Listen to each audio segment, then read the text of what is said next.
Christmas ഒക്കെ അല്ലേ, അപ്പൊ ക്രിസ്മസിന്റെ ബന്ധത്തിൽ അല്ല വേണ്ട ഒരു സാന്റാക്ലോസിന്റെ കഥ. സാന്റാക്ലോസിന്റെ കഥ, ശരി.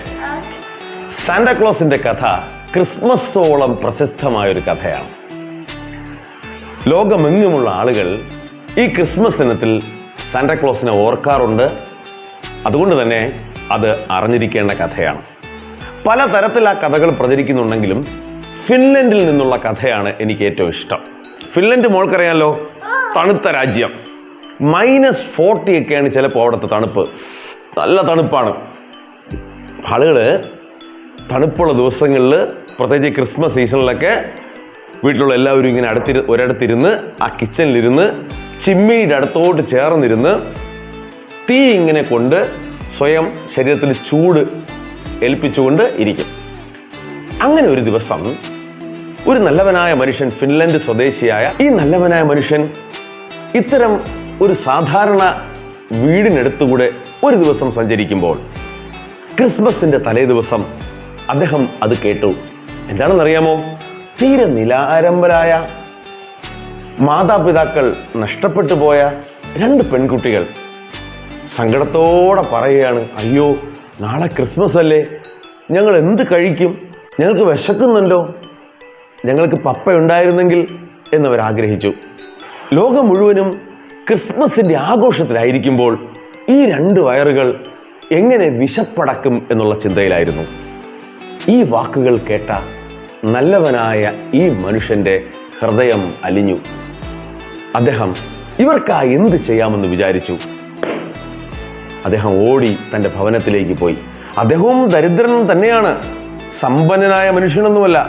അദ്ദേഹം ഓടി തൻ്റെ ഭവനത്തിലേക്ക് ചെന്ന് അവിടെ ലഭ്യമാകുന്ന ചില ഭക്ഷണ പദാർത്ഥങ്ങളൊക്കെ എടുത്തൊരു പൊതിയായിട്ട് പൊതിഞ്ഞ് വളരെ വേഗത്തിൽ വന്ന് ആ വീടുകാർ ഉറങ്ങുന്ന സമയത്ത്, വീട്ടിലുള്ള എല്ലാവരും ഉറങ്ങുന്ന സമയം വരെ കാത്തിരുന്നിട്ട് ചിമ്മിനിയിലൂടെ ആ ഭക്ഷണപ്പൊതി അടുക്കളയിൽ കൊടുത്തു. അത്ഭുതം! ആരുമറിയാതെ അദ്ദേഹം മടങ്ങിപ്പോവുകയും ചെയ്തു. രാവിലെ എഴുന്നേറ്റ് ഈ കുട്ടികൾ കിച്ചണിൽ വന്ന് നോക്കുമ്പോഴാണ് ഞെട്ടിപ്പോയത്. അത്ഭുതം! അവർക്ക് ആവശ്യമുള്ള ഫുഡ് ആ കിച്ചണിലിരിക്കുന്നു. അവർ വിചാരിച്ചു, അപ്പനില്ലാത്ത ഞങ്ങൾക്ക്, ഫാദറില്ലാത്ത ഞങ്ങൾക്ക് ആരായിരിക്കും ഈ ദിവസം ഫുഡ് കൊണ്ടുവന്നത്? അവർ കാണാത്ത, അറിയാത്ത ആ നന്മ മനുഷ്യനെ ക്രിസ്മസ് ഫാദർ എന്ന് വിളിച്ചു. ആ കഥ നാട്ടു മുഴുവനും പാട്ടായി. തൊട്ടടുത്ത വീടുകളിലുള്ളവരെല്ലാം അറിഞ്ഞു, അവിടെ ആരോ രാത്രി ആ കുട്ടികൾക്ക് വേണ്ടുന്ന ഫുഡ് കൊടുത്തുവെന്ന്. ആ നാട്ടിൽ ദരിദ്രരായ എല്ലാ കുരുന്നുകളും തങ്ങൾക്കും ഇതുപോലെ ആരെങ്കിലും വന്ന് ഫുഡ് തരുമോ, ഭക്ഷണപ്പൊതി തരുമോ എന്ന് പറഞ്ഞ് ആഗ്രഹിച്ചു. അവരുടെ ആഗ്രഹം വൃഥാവിലായില്ല. ഈ ക്രിസ്മസ് ഫാദർ എന്നറിയപ്പെട്ട ഈ മനുഷ്യൻ തന്നെ രാത്രിയിൽ ഒരു തൊപ്പിയൊക്കെ വെച്ച്, തണുപ്പിനെ ചെറുക്കുന്ന കമ്പിളി വസ്ത്രമൊക്കെ ധരിച്ച്, ആ -30-40 ഡിഗ്രി തണുപ്പിൽ ഒരു കൊച്ച് തടി കൊണ്ടുണ്ടാക്കിയ കുതിരവണ്ടിയിൽ അദ്ദേഹം സഞ്ചരിച്ച് എല്ലാ വീടുകളിലും, ദാരിദ്ര്യവും പട്ടിണിയും അനുഭവിക്കുന്ന എല്ലാ വീടുകളിലും ഇതുപോലെ ഫുഡ് പാക്കറ്റ് വിതരണം ചെയ്യാൻ തുടങ്ങി. അതൊരു തരംഗമായി. സ്കാൻഡിനേവിയൻ കൺട്രീസ് മാത്രമല്ല, യൂറോപ്പിലും വെസ്റ്റേൺ വേൾഡ് മൊത്തത്തിൽ അതൊരു തരംഗമായി.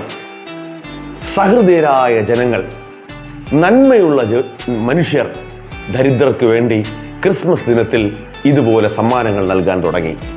അത് ഇന്നും തുടർന്നുകൊണ്ടേയിരിക്കുന്നു. അങ്ങനെയാണ് ക്രിസ്മസ് ഫാദർ എന്ന ആ പേരും ആ സംഭവവും നിലവിൽ വന്നത്. നന്മ ചെയ്യാൻ മടുത്തു പോകാതെ, മറ്റുള്ളവരുടെ മനസ്സ് കാണാൻ കണ്ണുള്ളവരായിരിക്കണമെന്നുള്ള ത്യാഗത്തിൻ്റെയും പങ്കുവെക്കലിൻ്റെയും സന്ദേശമാണ് ക്രിസ്മസ് ഫാദർ നമുക്ക് പറഞ്ഞു തരുന്നത്. അപ്പോൾ ഈ ക്രിസ്മസ് ദിനത്തിലും നമുക്കും ഒരു ക്രിസ്മസ് ഫാദറായി മാറാം. B A Christmas father.